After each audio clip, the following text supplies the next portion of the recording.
March 30th, New York City. It's all about World Fight Club. A three-way sound clash in an all-out musical brawl.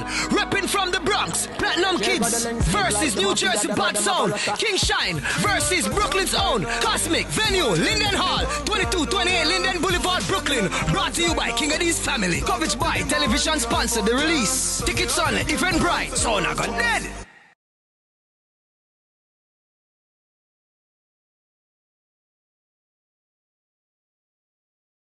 Marcus wanted this on Platinum Kids, one half of Platinum Kids, you know, the other half is Paul Platinum, who's not present today because, you know what I mean, the work of him as studio. You know, the studio thing, God, that's why I'm not involved in the studio thing, because it's too time consuming. So, big up Paul Platinum on that.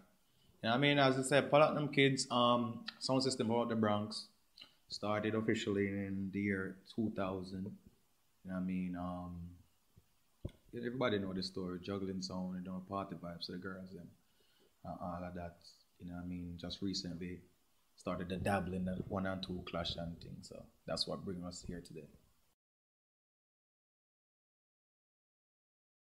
We was voicing here and there just because growing up in the 90s in New York City, you know what it was, you know what I mean, it's you have the King Addies, you have the big sound system, then you have the culture, you have everything that dancehall basically ran New York City in the 90s. So, of course, a big part of dancehall in the 90s was the clash. You know what I mean? It's just something that we grew up on, something that we grew to love. So, starting out DJing or playing sound as a hobby, that was just something that we loved. So, of course, anytime we had an opportunity to voice a dub, we'd voice a dub. We don't know the reason why, because it's not like we were voicing and then say, oh, one day we're going to clash, or, you know what I mean? Whatever the case. We were just voicing dub because we just always want to have 1 and 2 dubs in the box, just in case.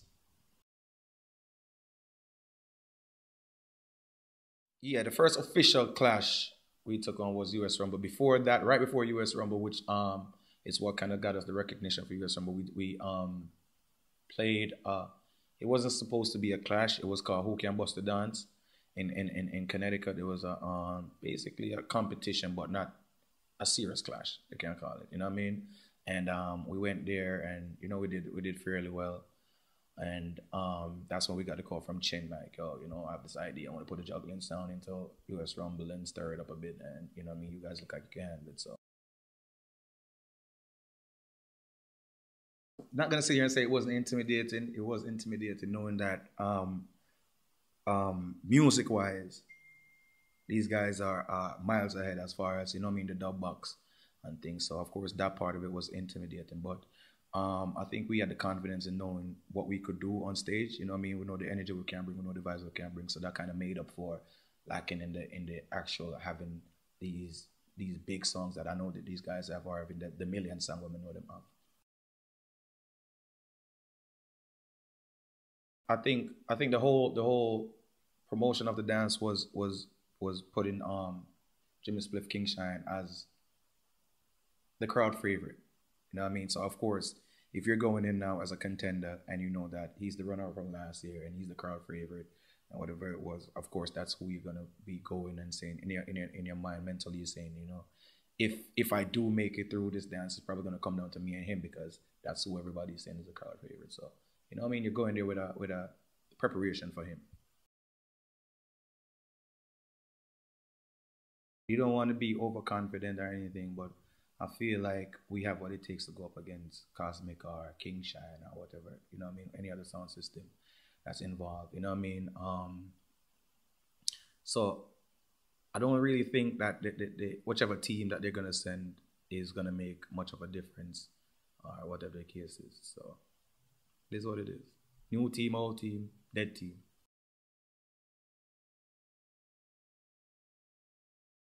Me, I'm always a person that feels like tune for tune is necessary when you have a dance that you can't decide on who's gonna be the victor. You know what I mean? Really and truly, to be fairly honest, I think King Shine kind of dominated that dance, and I think it went the way it should have. You know what I mean? Being there, because you know what's crazy? Paul went to that dance. I didn't go, and Paul has a total different outlook on the dance. So being there and listening to the audio is two complete different things. So I could judge one thing from the audio while somebody in the actual event is going to say another thing. Much appreciation and respect, because for again and I don't know, I get every time King Addies call me for an event or call me to book me for any kind of date, I'm like, damn, wow.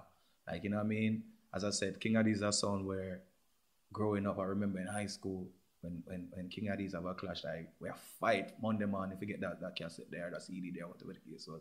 You know what I mean? So I just always have that respect for that sound system, what they've done for the business, what they've done for New York. So of course, for me, come now actually being booked by King Addies, it's phenomenal.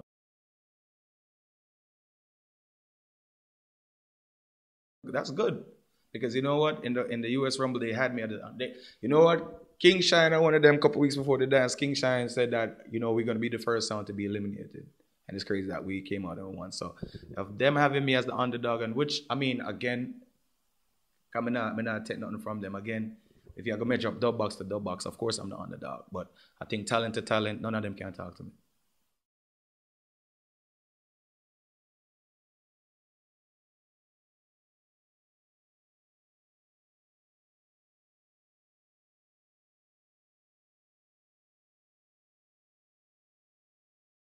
Yo, Johnny Killer FM, turn up that volume and def them. It's Chief Rocker, Stadium Rocker, done know Cosmic to the movements. Just another day on the battlefield, basically, you know? But this one is kind of different. It's the fight club, so we're fighting for a belt, so, you know, competition is up, so we out there ready. All right, so going into this dance right here with Platinum Kids, it's I'm not really worried about Platinum Kids because we don't really know them as a real war sound. We just know them as some good jugglers. You know, they do their thing in the parties, you know, play for the girls and stuff like that. So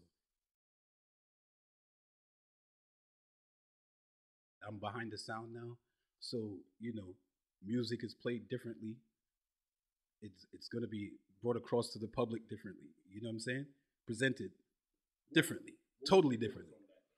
The one in Jersey. Well, I just thought that it ended prematurely. I thought that it didn't finish the way it was supposed to. Because normal dances usually have like about 4 rounds, and that one was like it had like 3, I think. Not even 3, 2.5, I think. It's been crazy because I never really got to talk about me joining Cosmic Sound, but like I could tell you that when I got the dub box for the first time, I was very surprised, and yeah, so I put my own swing into it, so things will definitely come out differently. Yeah, the dub box is crazy, and crazier now that you know I put my magic into it. So just come out, man. You're gonna witness something crazy. It's gonna be like you don't want to watch it on a video. You don't want to listen to it. You want to be there and witness it. You know what I'm saying? Brooklyn people, come out and represent for your sound. Cosmic to the movements.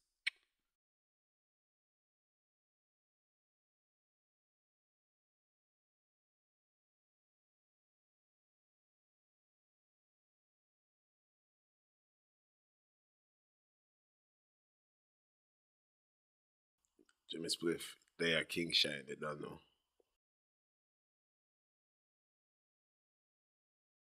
Yeah, I've watched Cosmic a couple times since then. And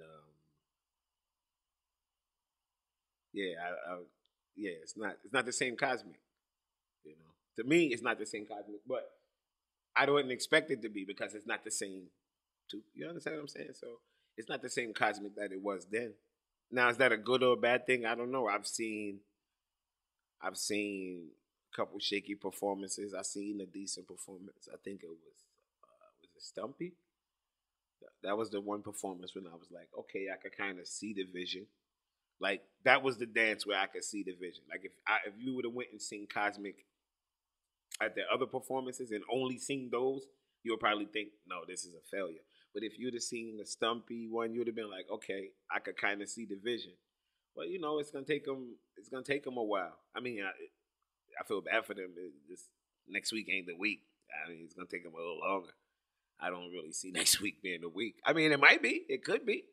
You know, but I doubt it.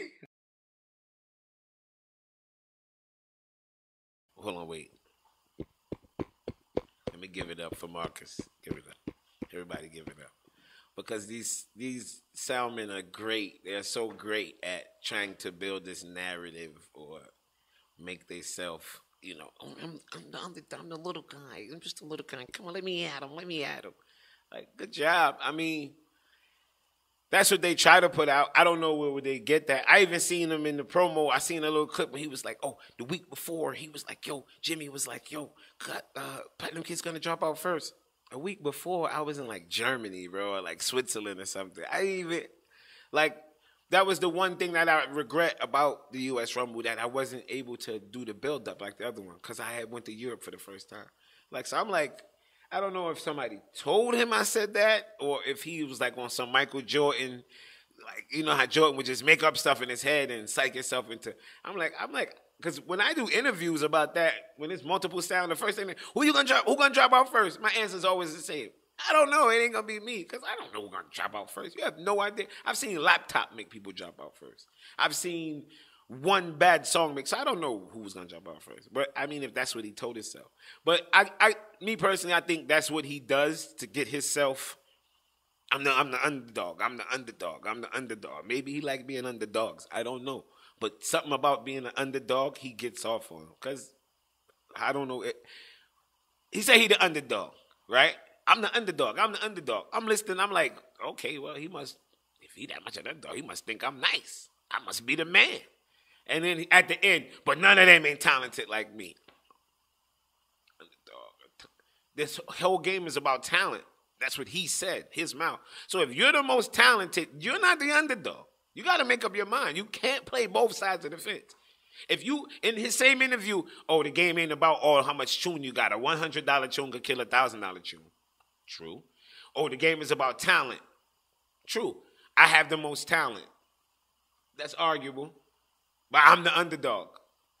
How? How did we get to underdog? 1 + 1 don't get 5.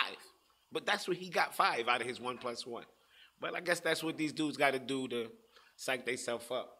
I mean, I do this, you know. I mean, I ain't trying to say it to be like I'm more than anybody, but like the Clash thing, like I do this. Like that's why when I win, I don't go super up here, and that's when I lose, I don't go super down here. Like I really do this now. Like if people go and check the stats, check my numbers, like 3, 4, 5, not even 3. I don't even want to talk about 3. I can't tell you the last time I clashed 3 times. Since 2015, I've clashed 4 or 5 times every year. Every year for the last 3, 4 years. So it's like I don't take it too this way or take it too that way. Like I don't underestimate any sound. Do I have sounds I feel like I'm better than? Of course, naturally. But when I'm leading up to a clash is when you're going to know about it. Like I'm not going to be running around like so if he feel like he's the underdog, then that's, you know, that's his thing. I watched him clash Tech 9 in the Bronx. An entire clash. Just 2 sounds, 1 versus 1. He didn't run out of songs. So this is a clash with 3 sounds. How's he an underdog? But that's what, you know, that's what dudes got to do to build up their stuff. I see sounds now that say, we are clashing sound, we are clashing sound. Clash 5 years in a row. We're juggling sound, we're juggling sound. You're just a sound, bro. Just be a sound. Like they want to create this narrative. I am Jimmy Spliff. That's who I am. And you know what I do. So I don't need no narrative. Just come out and you know what I do. Like I don't need to build this narrative or make people think I'm this or that or feel a certain way. So when I play, if it's like a psychology. You build up yourself as, oh, I'm this underdog. So when you do one little small thing, people go, he's the underdog. Yeah. Nah.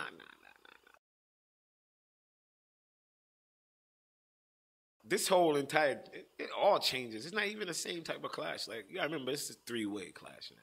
So all of that other stuff is out the window. Remember, me and them had a one-on-one clash, no rules, basically.